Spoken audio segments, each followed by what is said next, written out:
Tuning you in now to the LBX Show with your hosts, Christine Buehrer and Brandon Wyling. Brought to you by the LBX Collective, your community to connect, engage, and inspire.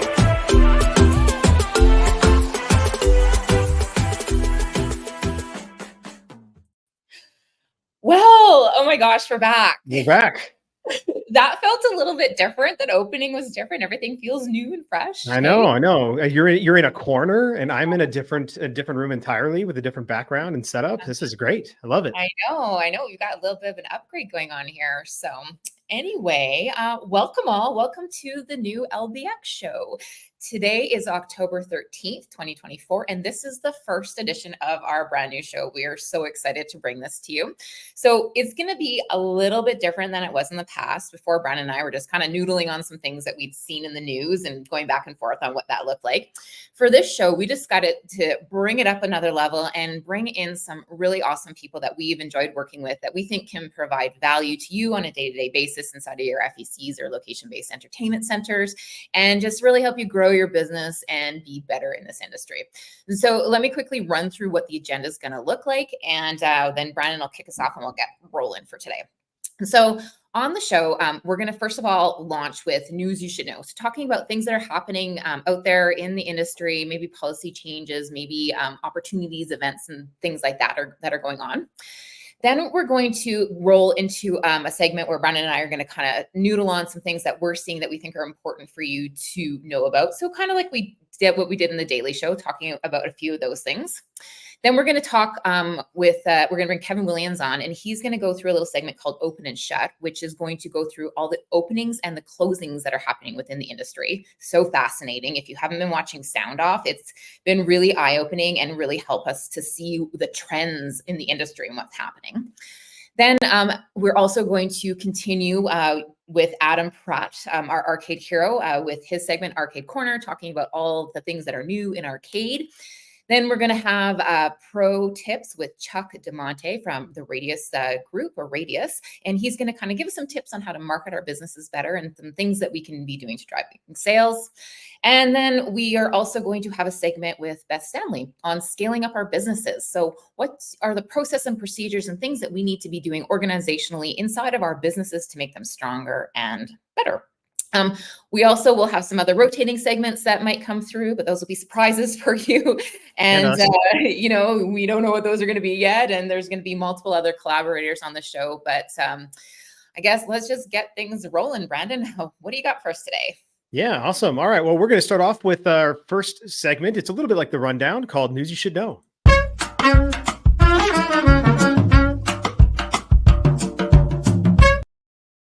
All right, so we have some events coming up. Obviously, the big one we call the show, I guess. It's like we call it the Super Bowl. It's the IAAPA Expo in Orlando coming up. And if you don't know when it is, then I don't even know what you're doing. I don't know why you're watching this show. Anyway, no, hopefully we get to see all of you there. We have a booth. It's booth number 145.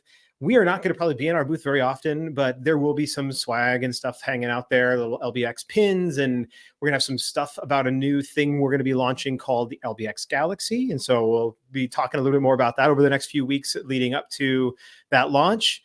And you know what? There might actually be some little secret speakeasy happy hour cocktails going on in our booth, and we'll do some notifications there if we're able to make that happen. So anyway, very excited about IAAPA Expo. And then we also have the LBX Academy coming up.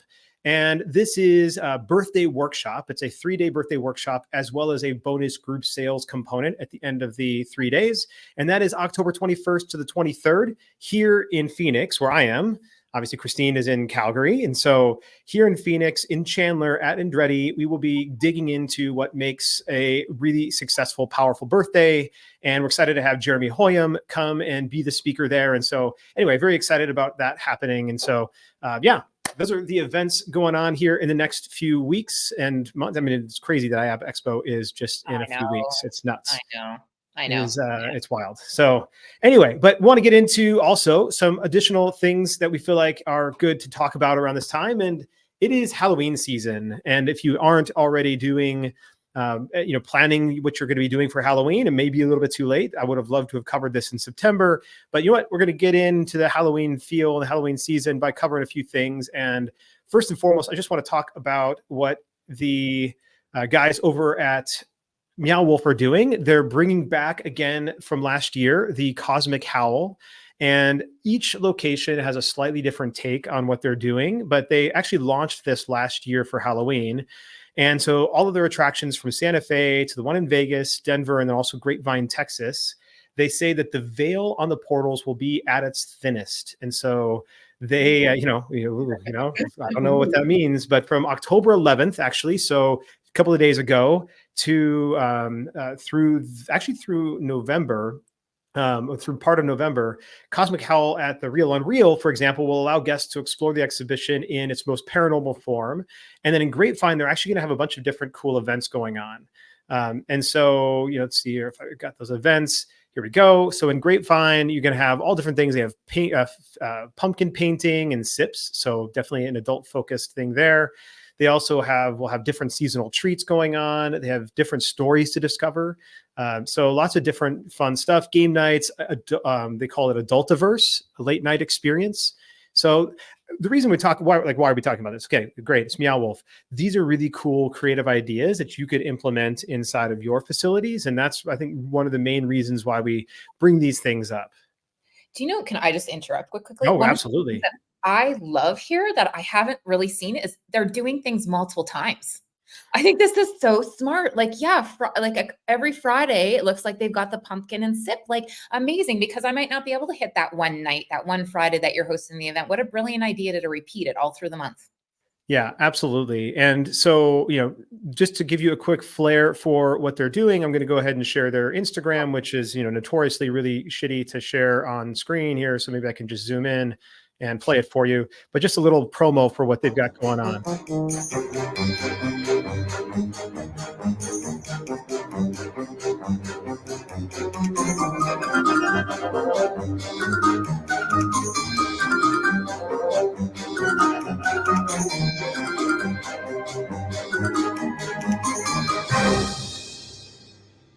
All right. Well, there you go. So just a little, flavor of what they've got going on over at Meow Wolf. And, again, like to your point, Christine, doing like the creature feature, right? A couple of times a month. Like, why not? Yeah, I think that is so smart for sure. And oh my gosh, you got to give Meow Wolf points for being creative. Like, they're just so wacky and out there. I love it. Yeah, so very perfect for Halloween.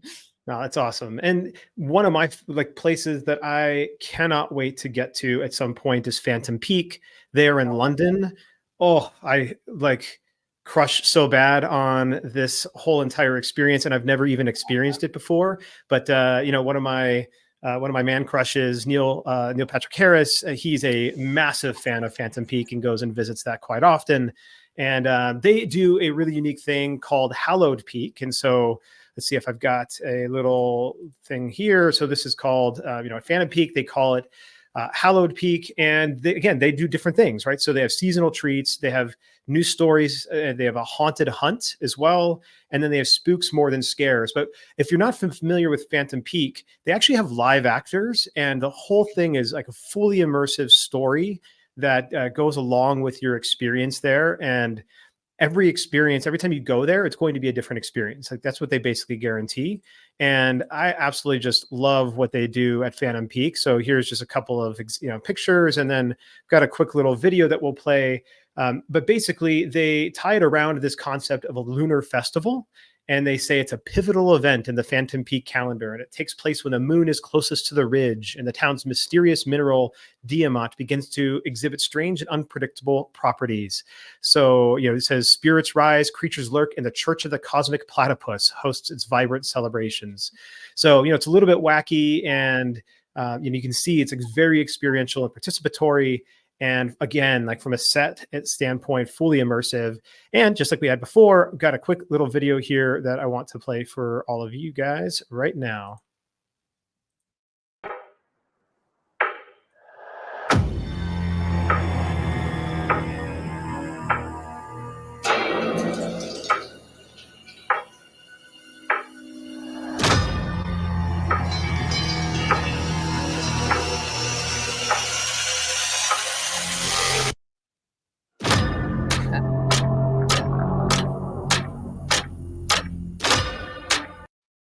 All right. So if you are in London at all, then this is the time to check it out.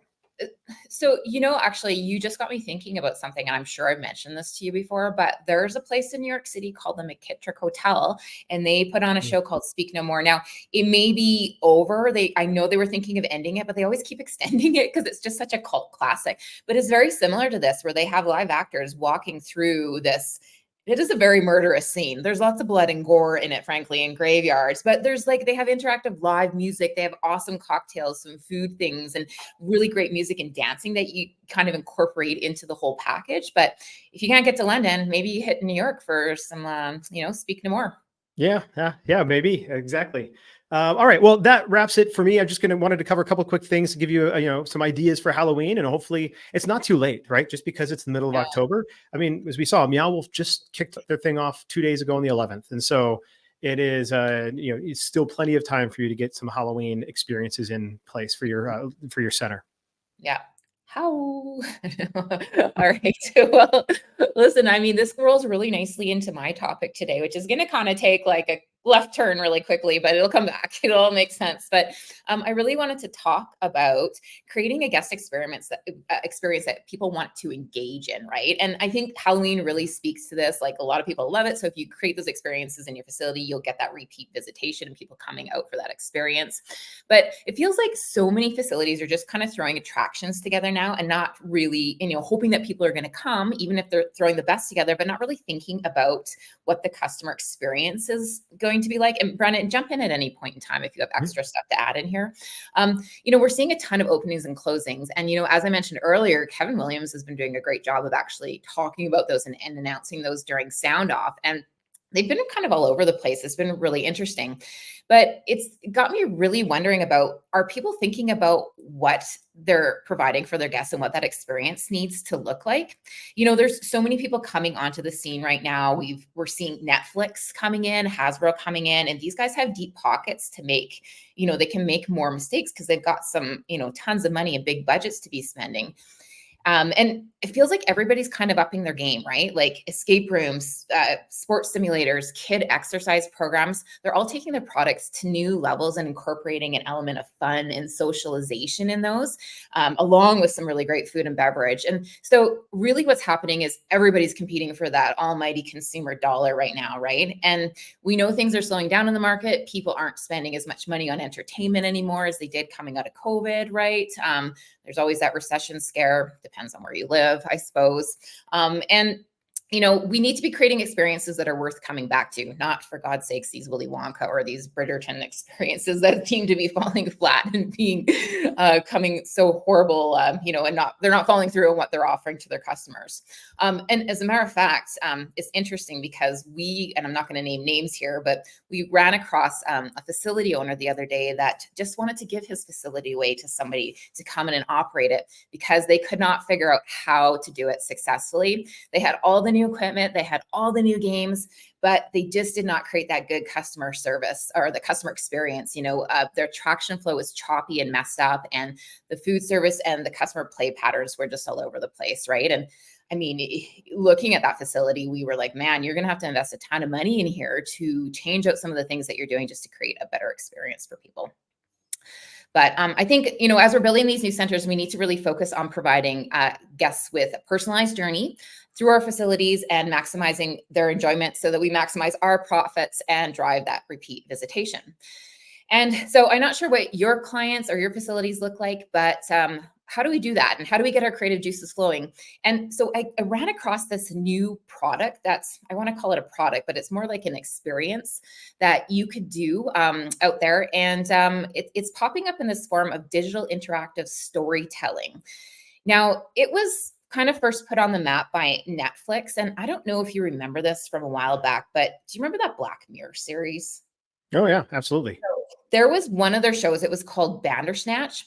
And in that show, as the viewer, you could actually pick at the end what choice the little programmer dude made. And it would give you a new narrative and a new ending. You could come back and you could pick another choice.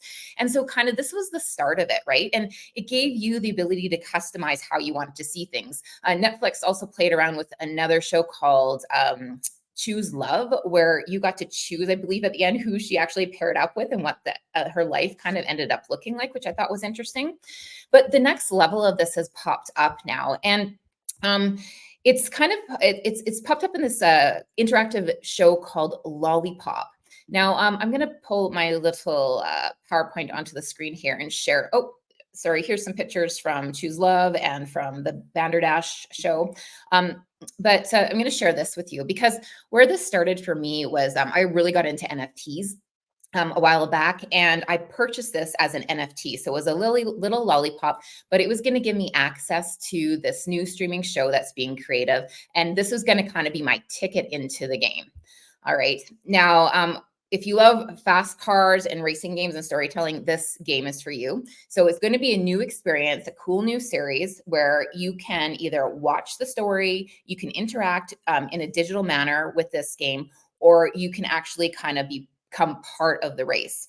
So a company called Feature.io is going to be using smart content technology, oh my gosh, I can't speak that today. Smart content technology to turn you into an active participant in the story, which means you'll be on your phone in an app. You'll be able to kind of choose what some of the actions are that the characters will actually do in the film to drive the outcome of it. Not sure how this is going to work yet, but it sounds super cool. It's going to be, so here's kind of a picture of some of the swag from the show. It's going to be directed by filmmaker David Ayer, who wrote Suicide Squads and did the Fast and Furious. So he's actually writing the movies, which will incorporate real actors in them, but also this new virtual digital technology that makes the racing through the streets look real, but it won't. It'll actually just be digital technology, and then they incorporate the actors into it. Now, I thought without me completely, with me just telling you about it, let's watch a little teaser from the show to kind of give you an idea of what it's going to look like. Let me just remind myself how to bring up my, here we go. Let's just watch this little trailer here. You can get a sense of what it's going to be like. There is a stillness, a sort of peace when you know you're ready. When you and the car are one.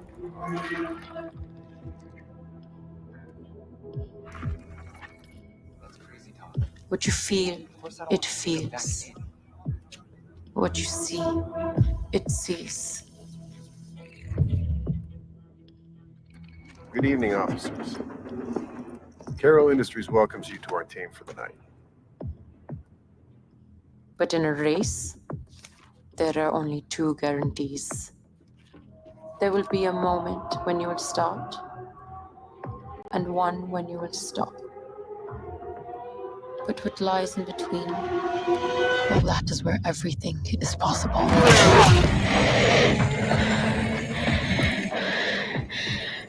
Gap closing. Van. Point 2 and closing. Gotta push. I got him.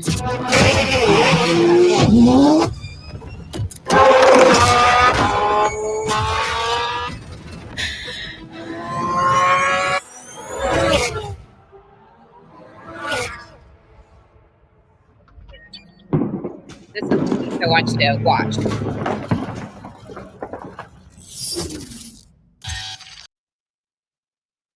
Okay, so I'm not entirely sure what those cops were doing, what was going on there. I mean, I think it needs maybe a little bit more clarity to the promotion there, but yeah, maybe you can help explain a little bit of what we were seeing.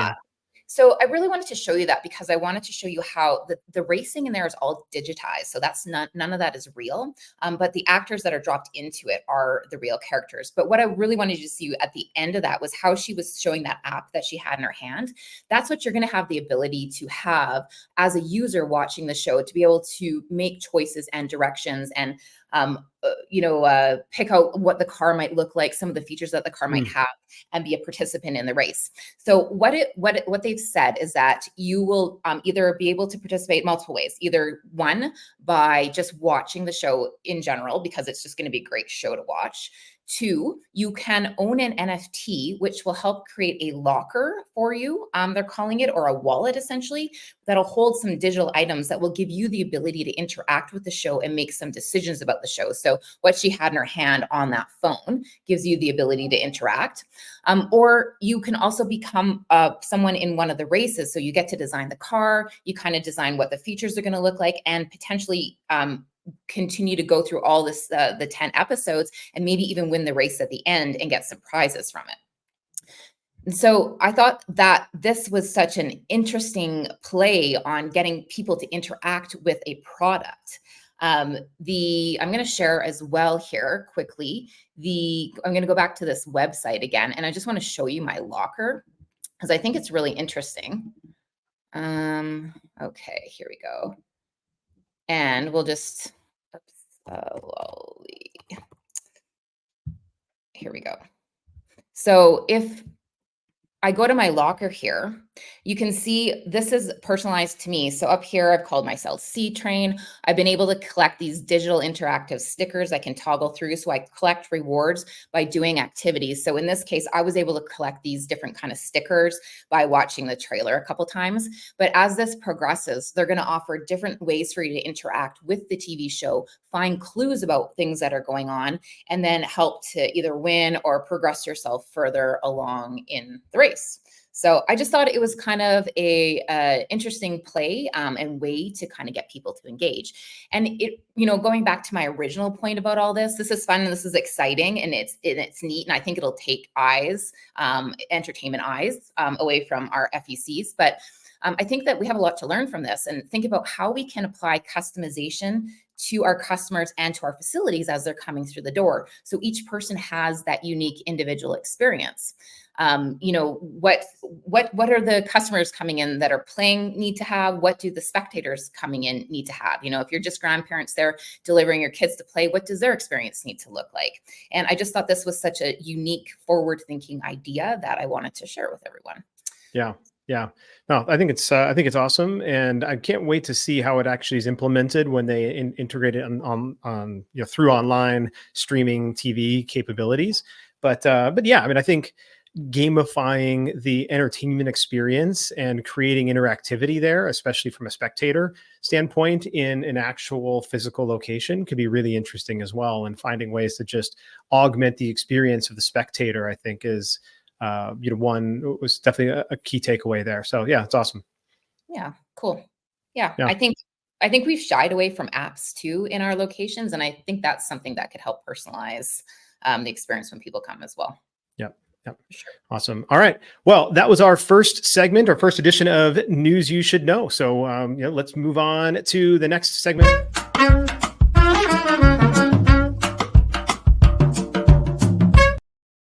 But before we do, we want to hear a quick word from our sponsor, Intercard.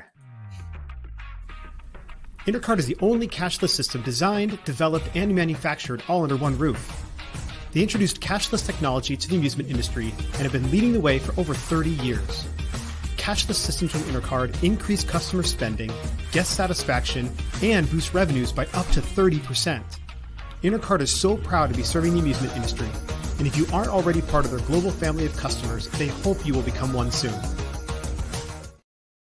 All right, so we are going to move into Open and Shut with Kevin Williams, and he spent some time with us this last week covering all the great things that are happening that are opening, and then obviously the things that are closing, and we're going to get some insights from those here. So let's hear from Kevin.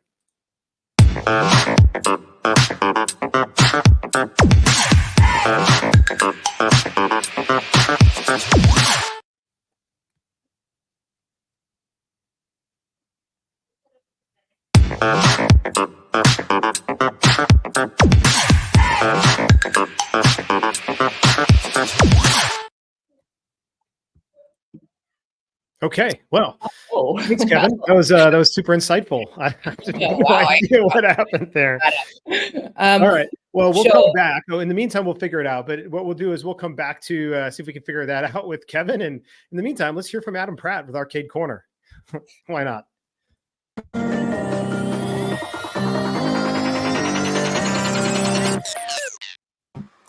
Hey everyone, it's Adam with ArcadeHeroes.com. Welcome back to the LBX Weekly Show, or I guess the new LBX Weekly Show. And welcome to Arcade Corner, where I'm going to walk you through some of the latest arcade news. Now, since it's been a little while since we've done this, I'm not going to be able to go through everything because there's just too much that's happened. But feel free to check arcadeheroes.com, which I will be showing here, so that you can catch up on anything that I have to gloss over. But just as a note, I'm going to be focusing more on trade shows, or at least the trade shows that have happened since we were doing the LBX Daily Show back in July, August. And the two principal ones that I'm going to be talking about today are GTI Asia China Show and IAAPA Expo Europe. But really quick before we get there, let's take a very quick look at a couple of games that have launched since last spoke. So principally, there was there's a couple of pinball machines. Again, I'll be covering these in more detail next week, such as the Uncanny X-Men and Avatar Battle for Pandora. So X-Men done by Stern Pinball, Avatar done by Jersey Jack Pinball, and NBA Superstars by Raw Thrills is now available for everybody to get. It was initially released only for Dave & Buster's as a timed exclusive, but now everybody can get it if you have the budget for it. We have Golden Tee PGA Tour 2025 available. It initially was released on September 9th for commercial use, but then on October 7th, which was this past Monday from when I'm recording this, that's when it became available on for home users as well, as right there at the top of this of the Arcade Heroes site there. For the hardcore gamers or gaming venues, Exa Arcadia is releasing their new Fix 8 Exa label, which Fix 8 is a game that was released back in the early 90s, a top-down scrolling shooter, run-and-gun shooter. So this is a remake version of that one, handles up to 4 players again. If you have more hardcore gamers in your venue, then that's what you'd be looking at. And then a few other things are like games that are on location test, such as Baytech with their Icy Slush Rush and Battleship Bounce Off, which should be at IAAPA 2024. The Angry Birds Boom did debut at IAAPA Expo 2024, where Kevin Williams lovingly called this one Angry Nerf. and so we've got trailers there, and the cabinet, as you can see, the reason he called it Angry Nerf is because this is a reskin of the Nerf arcade cabinet that Raw Thrills did a few years back. The game itself, it obviously is different given that it is using the Angry Birds license and style of gameplay, although it's not exactly the same thing as what you would find on the mobile game. It is an arcade exclusive experience, and you get to fire off the birds a lot faster than you would in the mobile game. At least with the versions of Angry Birds I've ever played. I've not really played much of it, to be honest, but you could just slingshot one at a time and then see what destruction happens. But now it's like you're Rambo firing off these birds at the different structures, and it still has the physics-based gameplay. You're still shooting at the green pigs and such, and having fun there. But there's the controllers shaped like what's their names, Red and Chuck. And then you also have boss battles and such. And so that one, again, debuted at IAAPA Expo Europe. But before I get all the way into IAAPA Expo Europe, let's backtrack a little bit to the GTI Asia China Expo. And so we had 3 different posts of this one. Unfortunately, Shinichi Ogasawara from Sega Amusements, often just goes by Ogashi. He was at the show and provided a bunch of photos for us to use. He was able to take some pictures of some things that we weren't able to share publicly, as they had some no photography signs on them, but of course people still take pictures, but we were just respecting the no photography symbol to not, I guess, make them more public. But anyways, a number of major companies were at this show. Obviously, all the players in the arcade industry that are in China were there, and some of them do have a presence here out west. Just how wide of a presence that is, it will vary. One of those names is Wallop, which you might have seen before. They've had booths at IAAPA before, but they've also worked with Raw Thrills, they've worked with Sega, and some others to promote different games. And so we'll be seeing a little bit more of their stuff, as again, they'll also have an IAAPA booth this year. Their major release that they're promoting is this Monster Eye 3, which obviously, aside from being a sequel and dealing with monsters, is that I would say it's kind of like a more up-to-date version of Let's Go Jungle by Sega. And of course, you're having all these giant monsters attack you and you have to work together. And now I haven't seen much gameplay of this. It's mostly just been photos. But in the past, Monster Eye 1 and 2 used a Microsoft Kinect sensor. And so sometimes you had to do actions like paddling in the air to simulate swimming in the game. As far as I'm aware, number 3 doesn't have any type of sensor like that, so it's a little bit more straightforward as far as what you're supposed to do during gameplay.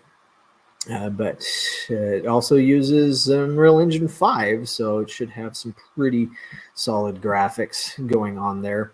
And here's an example of Wallop's partnership with Raw Thrills. You have Marvel Contest of Champions there, but they also have Adrenaline's Need for Speed Heat Takedown, or NFS Heat Takedown is probably the easier way to say that. But also in China, they work with Sega. So they have the very popular My DX rhythm game there, which attracts a lot of crowds.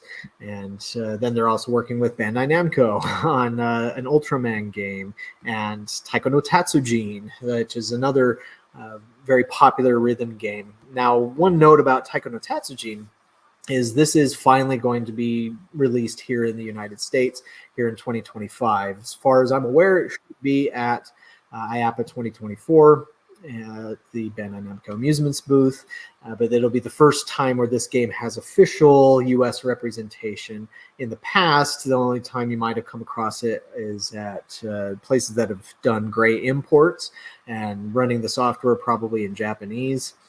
But now things will be translated into English. All the songs will be licensed for use here. If you're not familiar with this one, if you haven't seen it before, highly recommend just looking up Taiko no Tatsujin on YouTube, watch some videos. It's a very fun game to watch other people play. It's also a fun game to play itself because you're beating these Japanese taiko drums. And almost like DDR, where the notes have to overlap and you have to hit them at the right time. But if you're not well coordinated with your feet, like me, and it's easier for you to do things with your hands, and this is a great game to do with that. But there's some very fun videos that you can find about that one. Namco themselves did have their own presence at GTI as well, but they were mainly focused on things like merchandisers, cranes, kiddie rides. Here's a Whack-'em Gators kiddie ride. There's also a Taiko no Tatsujin kiddie ride, but they also had their Dead Heat Unleashed there. But that was just day one. Day two gave us photos from Eunice, and Eunice has really been pushing their emoji licensing and partnership. I've heard that they're going to be doing a venue that's based on emojis. I think it's in the UK, but somebody will possibly have to correct me if I'm wrong on that one. But Eunice is definitely continuing to make a strong push on emoji due to that partnership. For video games, they have this new motorcycle racing game where they take a page from Raw Thrills and using two screens apply it to a motorcycle game. So not exactly Superbikes 4, but in a way it's their answer to Superbikes 3. This is called Neon Rush. I haven't seen videos of this one in action, but it looks very colorful. So we got that going for it. Obviously it has a wind device there. And so this one might be at IAAPA, but I haven't been able to confirm that yet.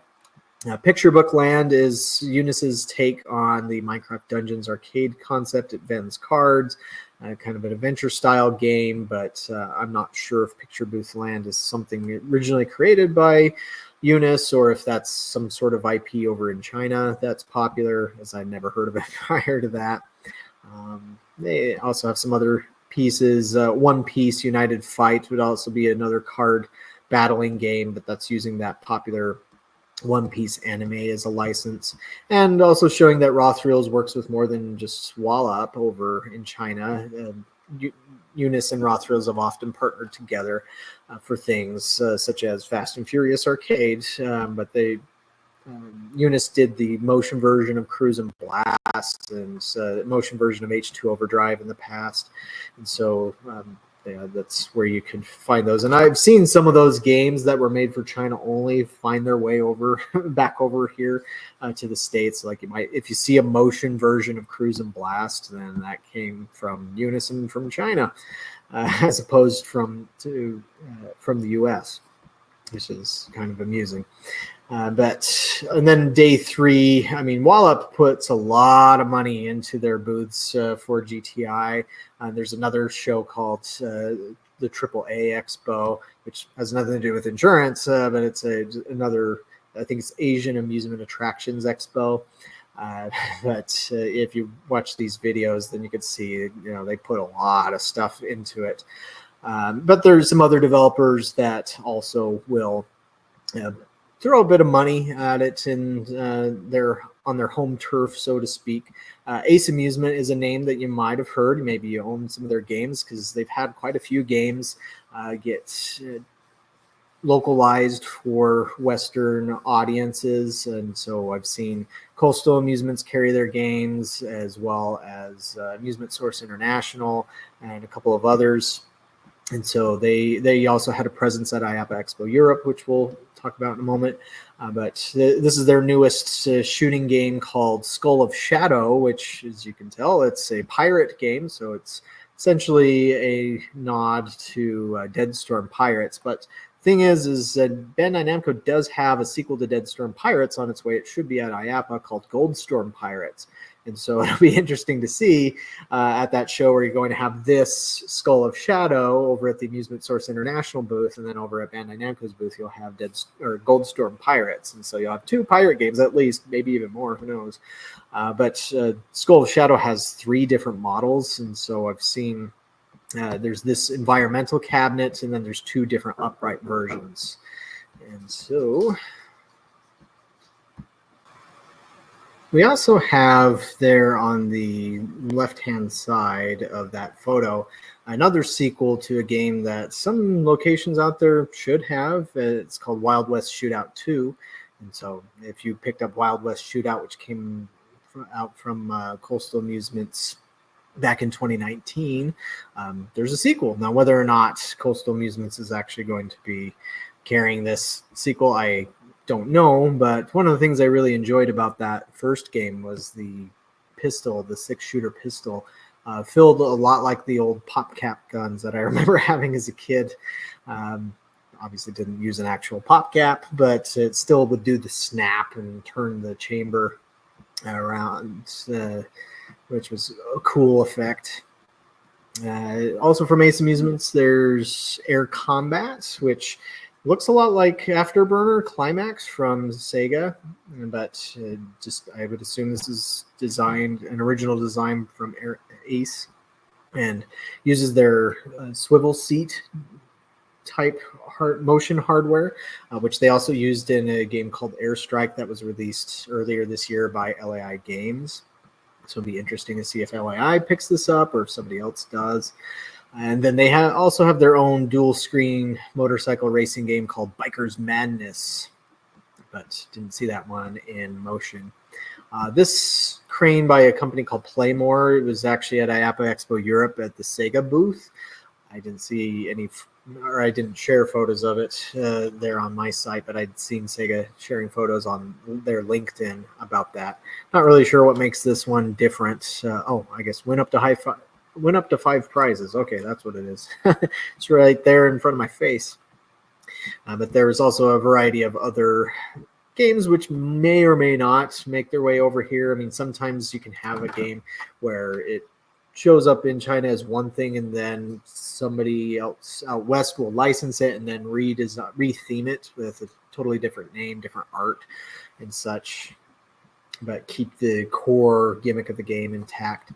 This company, Superwin, they actually have been working with LAI Games, and LAI has been selling the Smash off-road racing game. But funny enough, at this expo, Superwin did a whole tournament, and they gave away a real car, a full car, brand new car, to the winner of that tournament.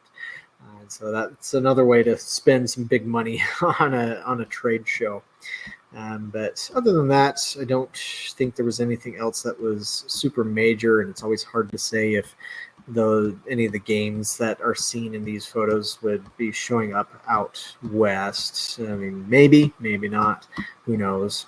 But we're also short on time, so let's jump over to the show that I keep mentioning, and that's IAAPA Expo Europe 2024.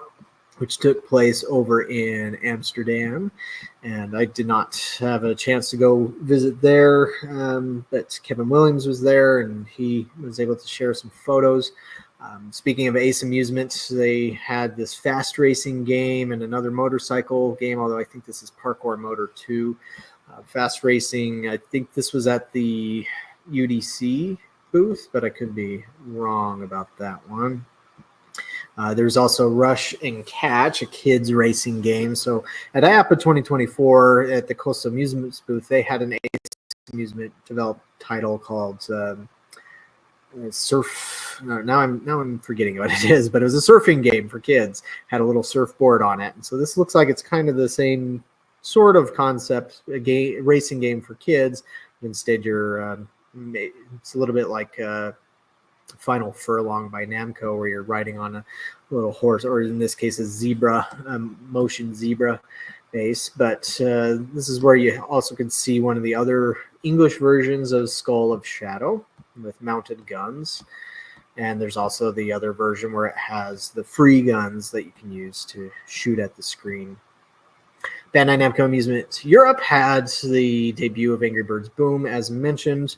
If you're ever confused, why is it that Bandai Namco is selling a Raw Thrills game? Well, in Bandai Namco Amusement Europe, they are a distributor over in European regions. I also think the Middle East, where they will sell games to locations, and as they're the official European representative of not just Bandai Namco, but also Raw Thrills of Adrenaline Amusements. And that's why at IAAPA 2024, you'll see those games at their booth, because the European division is there also making sales to their customers.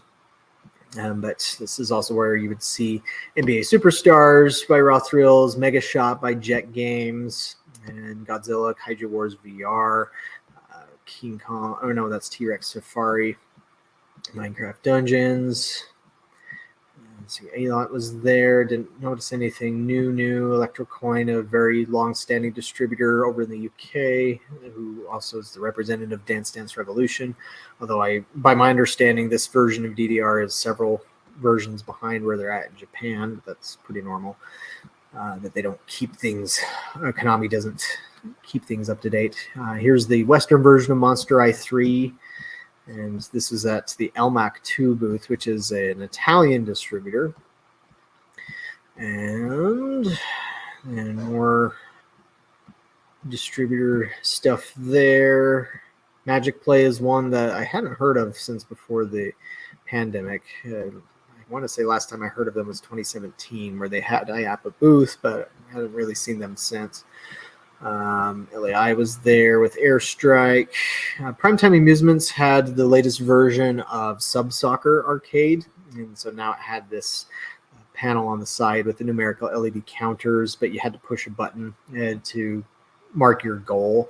So I don't know if there's a way that they can make it that detects when a ball it goes in there, versus say if somebody accidentally puts their foot in there. So you don't want that, making a point. But I think a pay to play version, a commercial use version, will be at IAAPA at the primetime booth. Retro Arcade Remakes was in Europe for the first time, and these guys have remade Ice Cold Beer. A few of you might have that remake out there. In Europe, they were showing off the Zeke's Peak remake, which is kind of the same concept as Ice Cold Beer. It just has nothing to do with alcohol, so it can go into certain venues, more family-friendly venues. They also had remakes for Atari's Warlords and Atari's Food Fight. And so they're bringing those back. And as far as I understand, all three of those new games will be available in the States in December. And then Sega, they didn't have any new video games there. Sturm Pinball had their new X-Men and John Wick. And then, let's see, just Touch Magics, based out of India with their offerings, very similar setup to what they had at Amusement Expo with the new Pudgy Penguins Polar Challenge and Pop It Arcade and Crazy Prize. So this was a smaller version of Crazy Prize. Before they had a much larger version of that. And then Eunice didn't bring anything new to the show, and that pretty much covers it, other than so there was some VR developments that Kevin Williams had noted, but I think he covered that in more detail on his show. But that pretty much gets us up to speed with what's been going on with at least the trade show circuit. Again, if you'd like to look at more details on some of the games that have come out, check out arcadeheroes.com. And I appreciate both Brandon and Christine for allowing me the time here. I know I went quite a bit over trying to catch up, but thank you for watching. We'll catch you on the next Arcade Corner.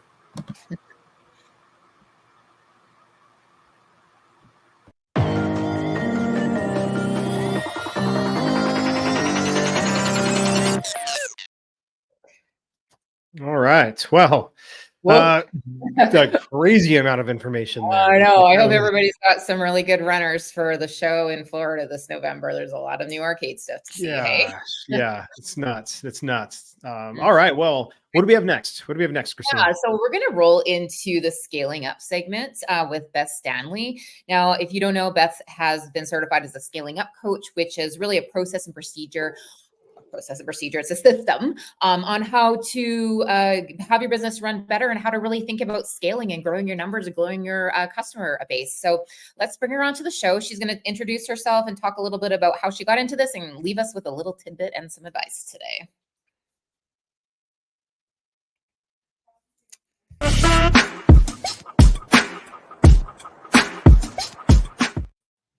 Hey, Beth Stanley here. I was wanting to dance there. I'm so excited to be part of LBX, and today I just wanted to come to you and talk to you a little bit about scaling up. I got real invested in a process-driven way to run our own business in about 2014.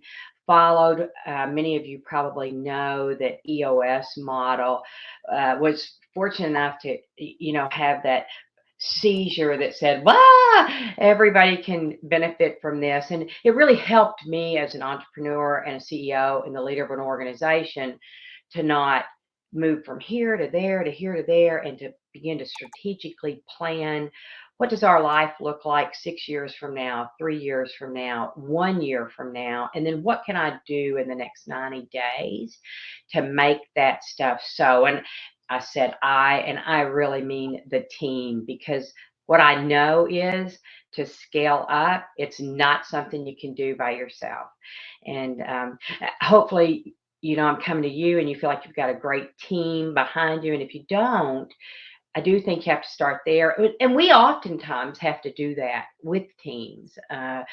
When you begin to do what my mentor used to call lovingly accountability through visibility, and have a strong scorecard that says, hey, these are the metrics that motivate us, not just inform, but motivate us to take new action.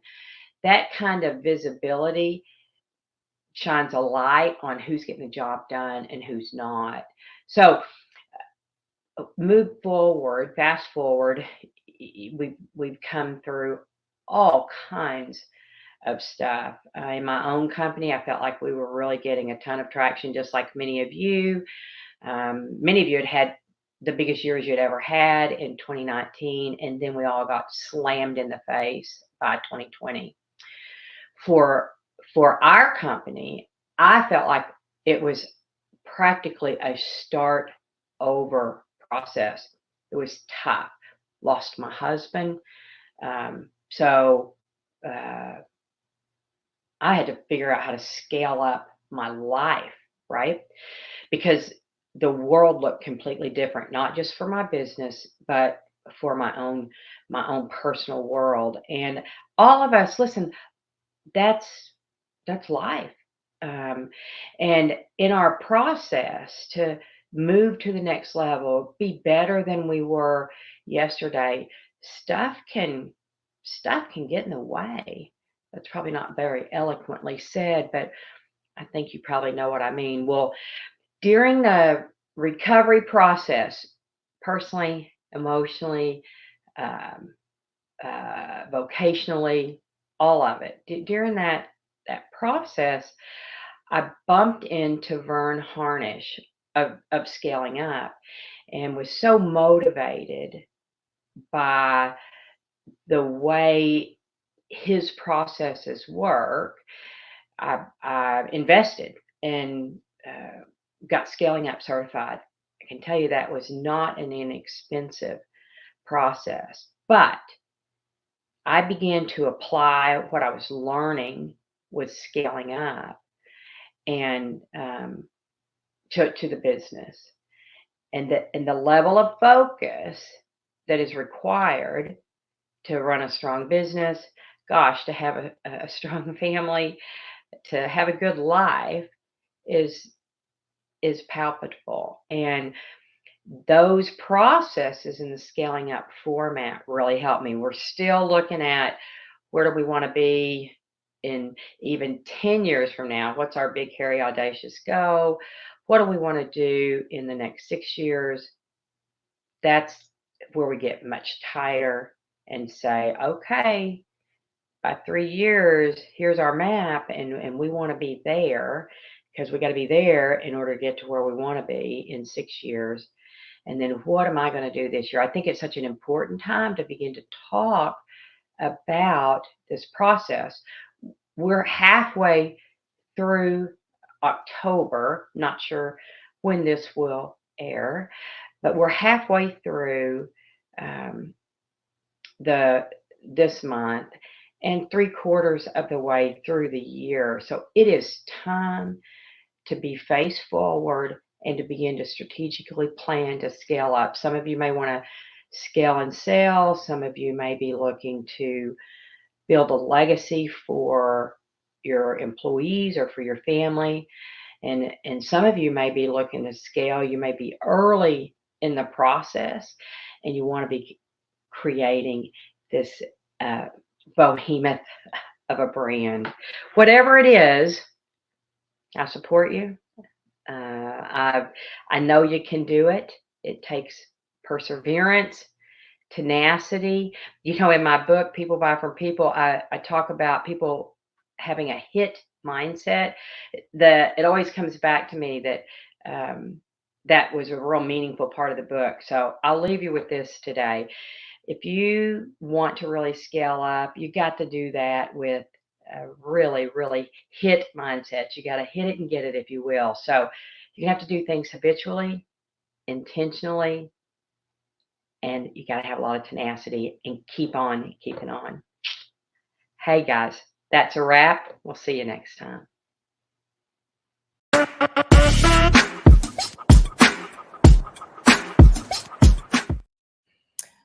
Awesome. Well, very cool insights. Oh, you're muted. Awesome. Yeah, that's great.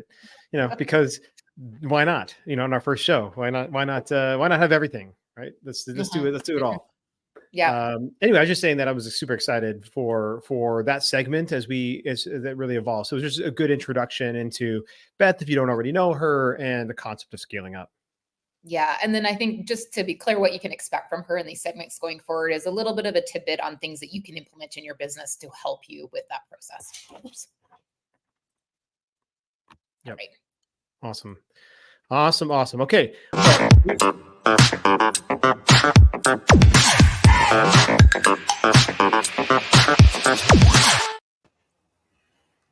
Well, hi everyone, and welcome to the first of a smaller selection of the openings and closings in the entertainment sector, specifically looking at the new builds.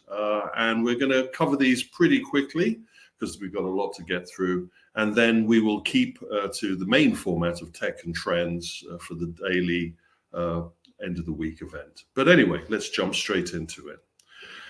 We are seeing a lot of the established chains now talking about rolling out large number of facilities. And so we've got Urban Air, our friends, rolling out at least 8 new facilities in their schedule plan across a little bit more than 8, I think, are in the works, but they've given us a rundown of the names of the facilities or the locations of the facilities that they're planning to install.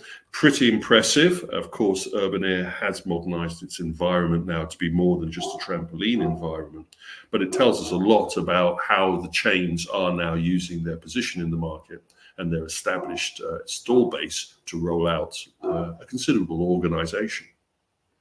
One of the biggest in the VR arcade sector, or should we say the free roaming arcade franchise sector, is our friends at Zero Latency.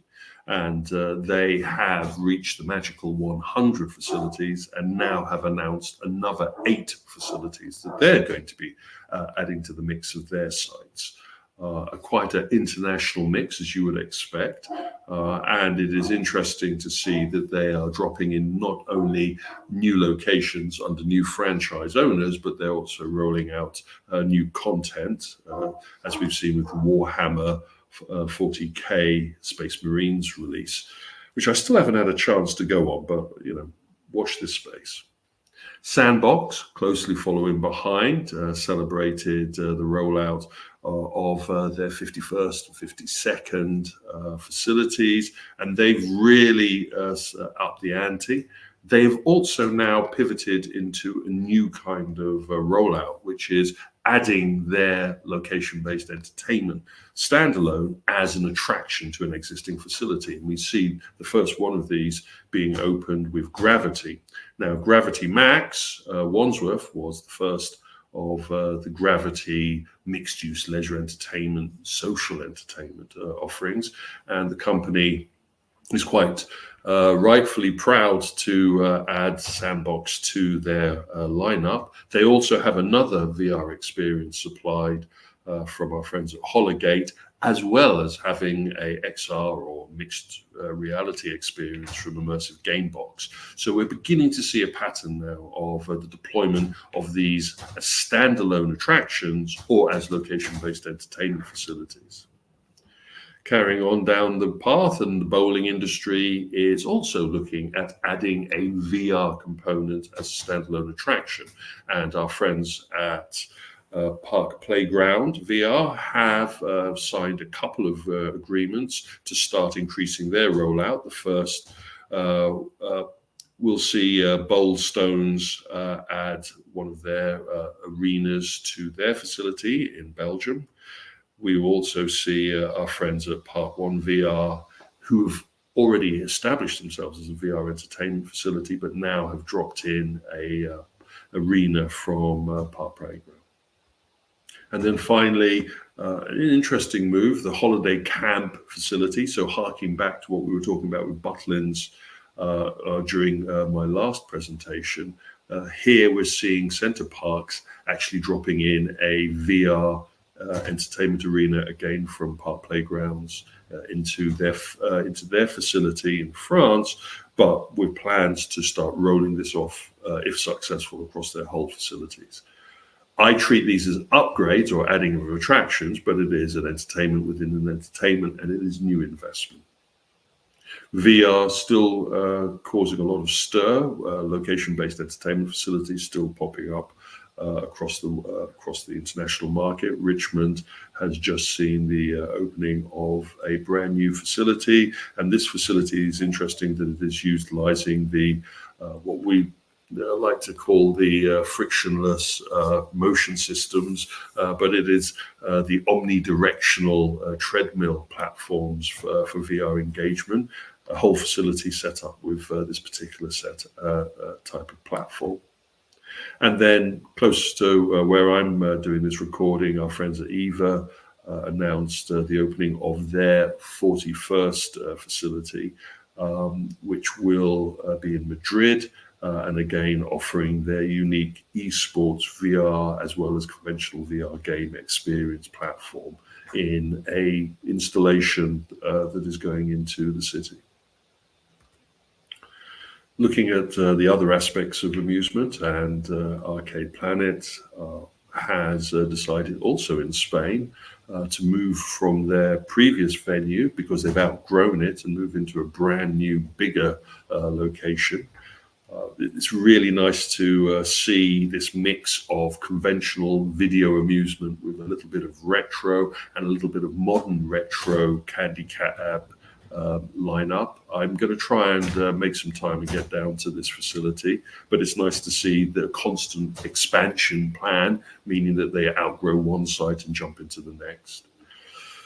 We have Pixel Palace. They are really offering not only the retro arcade bar tavern approach, but they also have some traditional amusement, basketball, skee ball, along with the classic. It's a nice mix. Again, in Texas, we're seeing Texas pop up a number of times as a hot spot for new location-based entertainment. From the Belgium point of view, the chain space has rolled out a new retail unit, 4,000 square meter facility. They have a chain of 7 locations in that territory, and this is the next one popping into a retail unit. New entrants, watch this space, as it were. Guinness World Records, well known for their sports book, their TV, and their branding, have announced that they're getting into the location-based entertainment market, and they will be opening up a 25,000 square foot facility in London in the middle of 2025. Interesting here that this is sort of feeling very similar to the social entertainment rollouts we're seeing from people such as Hasbro with the Monopoly Live installation. Again, a mixture of attractions, a little bit of museum and F&B. And then new entrants looking to attack the market that our friends at Topgolf have established. So we have Topgolf being multiple bays, unique enclosure facility. And someone has said, why don't we apply this to other sports? And one of those sports that's being applied to is basketball. And so we see Jump Shot Live rolling out their first facility for the middle of 2025. They want to be, as they say in their promotional marketing material, the Topgolf for basketball. It's a 50,000 square foot facility. It's going to have multiple bays, about 50 of them, where 6 people can gather and do the hoops using immersive display floor technology and a lot of razzmatazz and a lot of gamification, along with audience F&B support. And surprise, surprise, the first facility will be rolling out in Texas with a second facility following close behind. But this is on that one of these venues to keep an eye on. Dave & Buster's opening up a brand new facility. Again, this is the next generation with inclusion of their social bays. We see a brand new mini golf and amusement facility going into Texas again. And then we have the attack of the pickleballs. Pickleball has now been used by a number of companies rolling out facilities as a destination entertainment surrounded by F&B and surrounded by conventional entertainment amusement products. So where you would have go-karting or even mini golf, you now have pickleball being used. Pinpoint is one of those that has thrown their hat into the ring in North Carolina. And then we have Pickle LR also throwing their hat into the ring in Virginia, all using a similar kind of format. Escape room business. Red Door has announced one of their facilities going into Las Vegas on the Strip.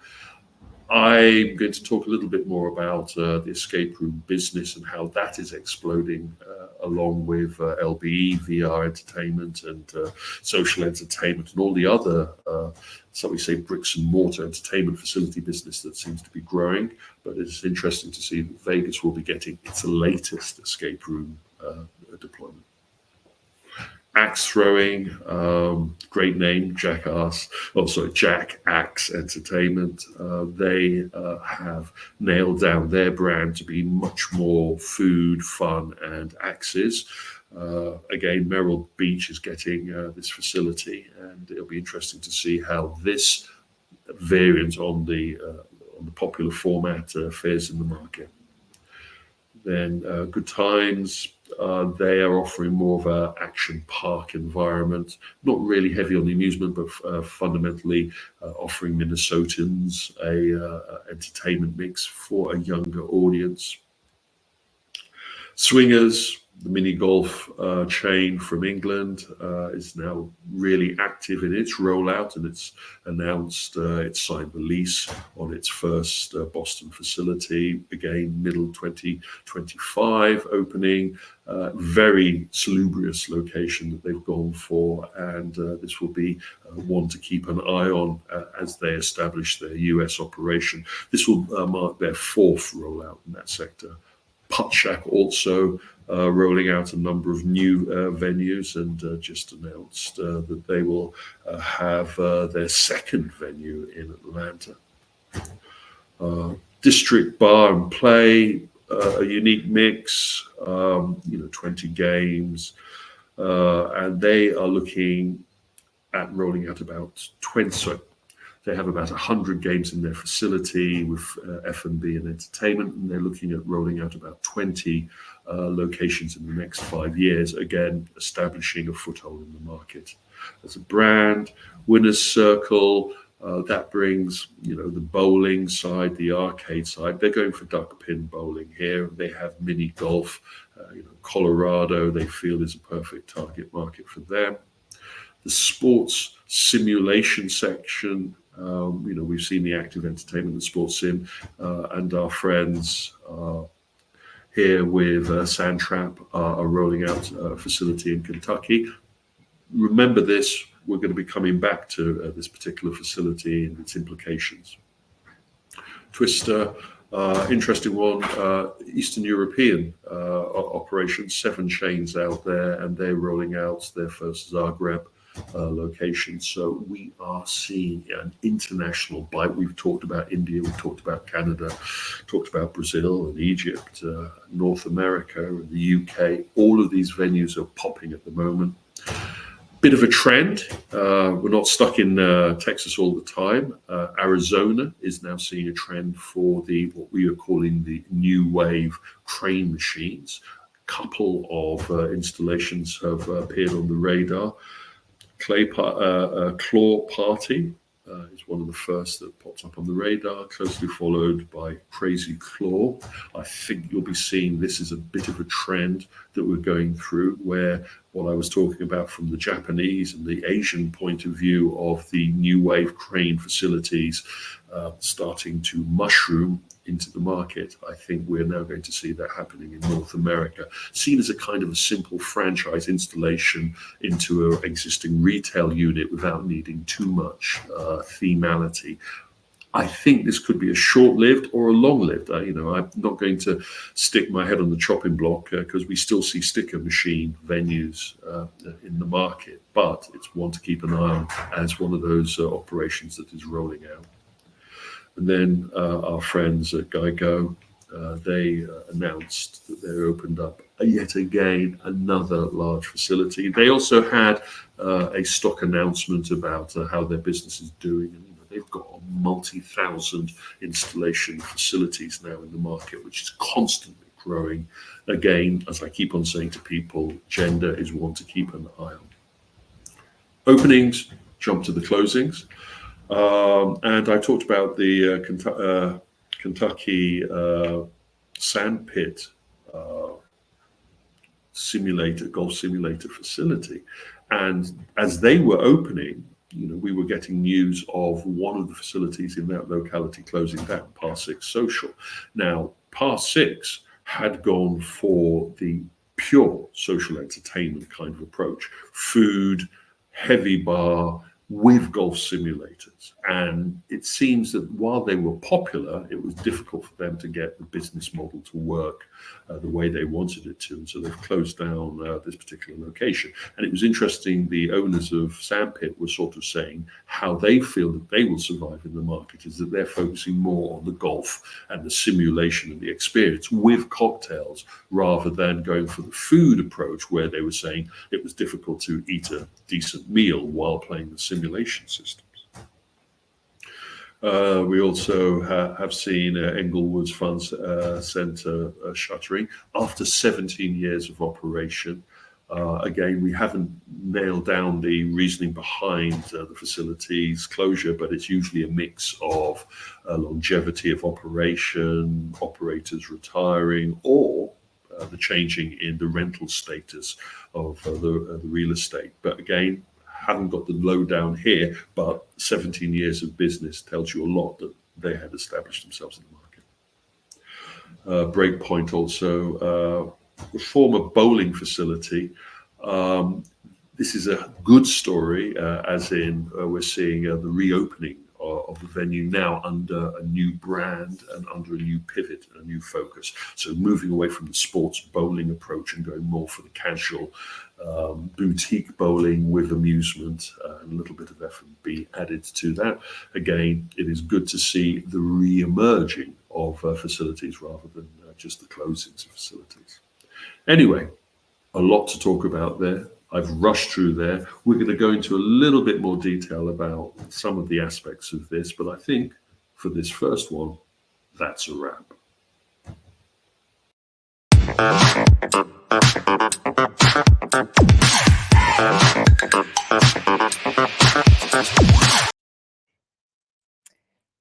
All right. Boy. So what was your, I mean, there's like so much going on there, right? I know there is. That's my takeaway. There's just so much constantly going on, and just been watching this over the past few months, I guess, really, as Kevin's been doing this segment. Just, it's interesting to see what people are actually opening and how similar a lot of the products are. And Yeah, I think the two that really stood out for me is different. I mean, you could argue that Pickler has a different take on pickleball, but again, I'm not going to go down on the pickleball train here at this stage. But I think the two that really stood out to me was Twister. So the Twister, I think it's out of the UK, had just a really interesting take on the attractions that they had and the attraction mix and some of the design, like very light and fun and colorful. And so I thought that was pretty interesting. And then the one that I'm excited to see actually in person at some point is Jump Shot. And I think it's just because like nobody's really done a good, we have all these different sports simulators and they're all basically like stick and ball, or, we have Toka Social, which is obviously the soccer version of it. But we have Jump Shot now that adds the basketball component.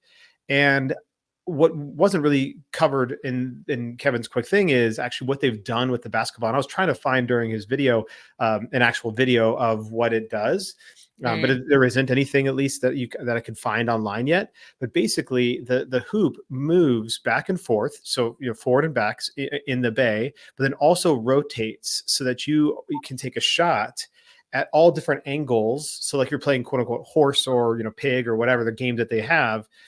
You're taking shots, but you're taking shots technically like all around the court, but instead of you moving around the court, the actual basket is moving and making things more challenging for you depending on the angle of the basket. So anyway, I just thought that was pretty interesting and just excited to see the implementation of it. And the interior looks absolutely gorgeous. So does the exterior. If you go and look at Oh. it, like, I mean, the building just is so appealing. 100%. Yeah, I think the only thing that concerns me is maybe a little bit of like what my concern about F1 arcades is that they went so hard on the overall, like they spent so much money on the I guess the aesthetics and the environment, and they still have just a single attraction, right? Like it's still just, I mean, they have sports and they have food to watch, right, and eat, but it's still just a single attraction, and so there's a lot of money going into that building to just augment basketball or racing simulator, right? In the case of F1 arcade. Yeah, exactly. For sure. That's very true. So I guess we'll see how they turn out. I'm wondering what sport's next. What sport hasn't been done yet? I don't like, I'm trying to think through it because we've got cricket. So we know cricket is done. And then you have like the generic sports simulators that pretty much let you do everything. True. But like something like lacrosse, hockey, maybe lacrosse. I don't know. Yeah. It's too bad that they don't just offer like the basketball court experience, but then you can have a hockey experience, you could have a lacrosse experience, like you could have the multiple experiences in that place. That would be super cool, right? Yeah, totally. All right. Well, what do we have? What do we have next? We've got something else coming up. We do. So this will be one of our last segments today, but it's going to be promo tips with Chuck DeMonte. So he is from the Radius. He's from Radius, just called Radius. They were formerly known as Exceptional. And he's going to be coming to us every week just to kind of bring us some tips and tricks on things that we can implement in our businesses to, drive that the consumer spending, or maybe some ideas of different events that we can put on our facilities. So let's take it away and see what Chuck has for us today. Awesome.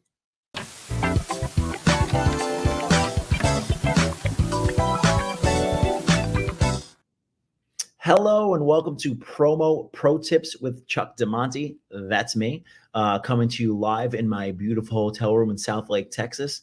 So today I'm really excited to speak with you guys. Got some really cool stuff to go over. So if you're in the United States, I know there's some states that necessarily don't fit this, but most people were going into the cold season, right? And with cold season comes an increase in your event bookings, your group bookings and stuff like that. So what I wanted to talk about today is how do you maximize that season, right? How do you get the most event bookings? What 3 or 4 marketing strategies would I recommend and would I use if I was in your shoes and my goal was to get more event bookings, okay? Now I'm going to go through these 3 different strategies. I do recommend, there's a couple things I'm going to go through first and foremost, right, of recommendations, because I tell clients all the time, and even just, even if they're not my clients, I tell people you could have the best marketing in the world if when a customer comes in to your location-based entertainment center and they are not having a good time and it's not clean or the experience isn't there, it doesn't matter, right? You can have the best marketing objectively in the world. They're not going to come back. And eventually, you're going to get bad reviews and it's just going to be a perpetual cycle down to the bottom, right? So let's start off with a few things before we get to those strategies. One, you need to have really good events, right? And what does that mean? So when people come there, they have a good experience. Maybe they have a party host. The place is clean. The booking experience, everything from the time I book it to the way I pay you to when I leave, I want to have a smile on my face, right? I want it to be easy to book it. I want it to be, taken care of when I get there. And, the experience was great. It was organized, right? All those things, super, super important. Maybe you'd have a party host, right? Number 2, I would say outside of the experience, and this kind of goes into it from the very start when I book it, your website really needs to be good, right? If you want to have these strategies work. Okay. I like to lean on online bookings as much as possible to take sort of middlemen out of it. No sales, not necessarily a salesperson for every event you book. It would be great to be able to book online, take payments online. So I would advise to have your website set up for that as best you can. So your website needs to be good. Also, you need to be able to navigate it clearly and easily, right? How do I book an event? And make the website needs to work quickly, needs to work really well on mobile, right? Moms, parents, people booking these events, they're busy. You want to make it harder for them to actually give you their money, right? So those are the first 2 things. Make sure they have a good experience, make sure the website's good, make sure it's, it's easier for them to give you your money. So let's talk about the 3 strategies, right? So if I was attempting to increase event bookings, birthday bookings, whatever that might look like for a specific location, one of the first things I would lean on is paid advertising. Now, this could take the form of two different ways. You could do paid search, online search, typically Google ads, or you could do paid social ads, right? You could try out TikTok. We lean a lot on Meta, which is Facebook and Instagram. A lot of, depending on your demographic, might be how you make that distinction, whether you go TikTok or Meta. I love Meta. You get a 2-for-1. You get Facebook and Instagram, which is nice. You could also get things like WhatsApp, and there are other, ways you to advertise on other platforms via Meta. But Meta is great. So why would I lean on those two? For me, it's like a flip of the switch thing, right? Especially if you have those other things built in. You provide a great experience. Your website is in really a good place in terms of online booking and stuff like that. You could add conversion tracking. That's a very important point to this, right? You want to be able to know if these ads are working, right? So your technology has to be up to par. But if all that is in place, doing paid ads is great, right? I would recommend getting a professional for these. It is one of those strategies you kind of need to know what you're doing to run them. But when somebody searches kid's birthday party near me, anything along those lines, right? You want to make sure you're popping up for that. And Google Ads and paid search is a way you could very quickly do that, right? Now you could do Meta on the other hand. Meta is unbelievable at targeting. You're going to choose the target local to your area. You're going to say, give me people that have children, right? Parents, or again, whoever your demographic is. Give me somebody who has a birthday that's coming up, right? And target them with these ads. Now, you could run them individually. If you pair them together, they make an even better strategy. Why? Because you could do Google Ads, which is primarily the first place somebody's going to go search when they're looking for something, right? It's in most customer buying habits. You're going to go on Google and search for what you're looking for. Great. Hopefully you pop up. Now, if they click on your website, you could retarget them when they're on Facebook and Instagram, making it a higher likelihood that they will book your events, right? Because they're going to see on Google search, then you're going to try and retarget them and try and basically push them further down the funnel.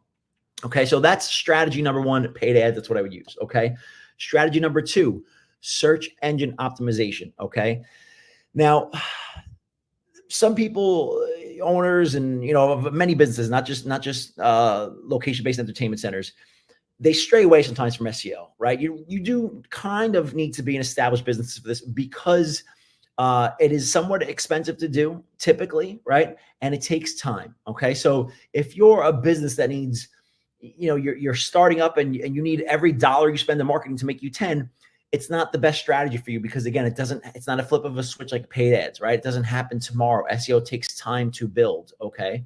But if you are somewhat established, if you have the money to put into a marketing budget and you can fit it in there, it is a great strategy to use. So again, like paid ads, when somebody searches, that's the first thing they do is they, typically go to Google and search, you want to pop up. Some people skip over those paid ads that show up at first, right? And they go right to the organic results. Imagine now you're hitting them from both angles would be phenomenal, right? So that you're on an organic result and you're on a paid result, right? And you could really get better quality inquiries a lot of times when you're doing organic as opposed to paid. With paid, you get everything imaginable, right? And you kind of got to weed through some of the nonsense. But with SEO, you're typically going to get a higher quality of inquiry for these events, right? So if you have both, it's a really great combination. Okay. So SEO is great. One of the other pieces of SEO is you could do search engine optimization on your website. But for Google, what's really cool is you could also do it on your Google business profile. Okay. And what that's going to do for you is it's going to allow you to, if done properly, will show up what's called the Google Map Pack. And I'm sure you've all seen this, especially when you're doing a mobile search. It's the first 3 results that show up that are basically in the closest proximity to you in what's called the Map Pack. Okay. Now, the way Google works is when I do a search, they want to give me the best search possible, okay, based on what I'm searching for, because they want me to come back and use Google again, right? So you could do search engine optimization on your profile by getting backlinks to that profile, by getting more reviews, answering those reviews quickly, putting up FAQs in that profile, adding images, right? There's a lot of things that go into being sort of returning as a high search result. But again, kids' birthdays near me, kids events, whatever, you want to pop up. People are typically looking for something local, and it's not more and more it's becoming a customer buying habit. I do it all the time. I go right into Google Maps and do my search, not even to Google directly, go right into Google Maps and do my search, right? So that's, SEO is great. You could increase bookings. It's not a tomorrow thing, right? But done correctly over time, it will increase bookings. So that's paid ads, SEO. And then the last one is email, right? Or I should say email and SMS, really. So direct communication channels. We love email and SMS. One, if you have a location where people are signing waivers, you need to be using emails. You need to make sure their waivers are going in. That's part of the waiver of them signing up for your marketing, and that they go into your email or SMS platform. Okay. Hopefully you're also getting the birthdays of them and their children. So you could put in an automation of when their birthdays are coming up, they start getting emails around that time. Like, hey, book your birthday with us again. Or, maybe they're not even again, maybe they just came and visited as a walk-in.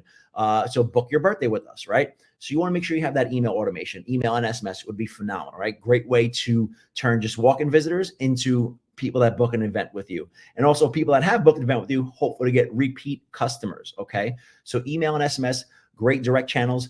Another way, if you don't have waivers or if people are just coming in there, you want to figure out a way to sort of capture that first-party data. First-party data has become more and more important, right? Especially for targeting. We could use those contacts, the emails, their phone numbers, upload that into things like Facebook and retarget those people, right? Making it more powerful. There's other strategies you could do with that. And then one last thing I would want to mention for that email and SMS, some of the things we do, for example, we'll do a birthday giveaway where once per month we will, give away a free birthday. The way they enter that giveaway is by signing up for our email and our SMS list, right? So now you're growing the list of a very local targeted, customer base that actually wants to throw a party or a birthday at your location, right? Why? Because they're joining the list, right? They obviously are interested in what the bait that you were putting in front of them, which is the birthday party. So now you can say, oh, sorry you didn't win, but hey, here's a discount code to book a birthday, even though you didn't win. So again, using those three channels, the search engine optimization, the paid ads, and the direct communication of Google, of email and SMS, three unbelievable ways to increase your events. But again, don't forget, you need to have great events and a great location to begin with, right, for this to work. So I hope that helps. I encourage you to try those out. I would also encourage you to get somebody professional, probably for at least paid ads and SEO. Email and SMS, you could definitely do on your own. But if you really want them done well, it's just doing the paid and SEO with a professional. So hope that helps. If you have any questions, please feel free to reach out to me, Chuck DeMonte, Chief Marketing Officer at Radius, and you can reach us at radius.co. And I should say that's RAYDIUS.co. Thanks, guys. See you again soon.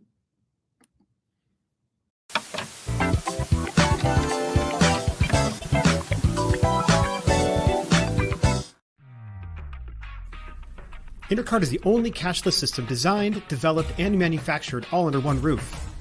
They introduced cashless technology to the amusement industry and have been leading the way for over 30 years. Cashless systems from Intercard increase customer spending, guest satisfaction, and boost revenues by up to 30%. Intercard is so proud to be serving the amusement industry, and if you aren't already part of their global family of customers, they hope you will become one soon. All right. Well, so what are your thoughts on Chuck's stuff? I mean, I thought it was super practical. Yeah, totally. I loved all of it. I feel like I need to go back and re-listen to it with a pen and paper in my hand and just write down all the points. But I think like the one thing that I loved out of it the most was just the free birthday giveaway. I mean, I think there's so many opportunities for that, and even to try to find, people in need to give the birthday party away too. But the draw makes a lot of sense. And I think, best form of advertising is word of mouth. So if you bring that one birthday party in, it could be another 10 that you're booking after that, right? Yeah, absolutely. And you know what he mentions, like you've got to collect cell phone numbers and you've got to collect email addresses, because if you don't have the information, then you're not reaching your customers anyway. So make sure you're getting that essential contact information for your customers. For sure. And I think he also made a really good point about it's great to hire someone that is professional to do this, because you can waste a heck of a lot of money trying to figure it out. So better to hire somebody and, get a better understanding of what that needs to look like, or just hire someone in general to do it for you, so you have better results. Yeah, for sure. Awesome. All right. Well, but before we wrap up here, I wanted to, I think we want to just show a little bit of a preview about what we have coming up on the LBX Collective. So every week, we always have the sound off with Kevin Williams that runs on Thursdays. And then, we also have does it run on Thursdays or run on Tuesdays? It runs on Tuesdays. I was like, wait a second, that's not right.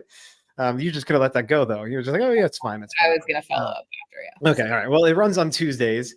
And, then we have other stuff that comes out too. We actually have a Third Degree coming up pretty soon as well that we want to release here. We're excited about that one. It's with Dave Wallace. And we're going to have some others, coming back into this thing, again, with some of our behind our doors and reveals, videos. And so we're always going to give a little preview at the end of the show about what we have coming up for this following week. So let's just take a quick look at this preview for Sound Off with Kevin Williams. Concerned that maybe our sector's been caught up in the technology rather than the application. And so we've had people talk about VR rather than the experience that you get. They talk about AR, and they have to go into the minutiae of the glasses compared to the headset without saying, is it better? Is it more compelling?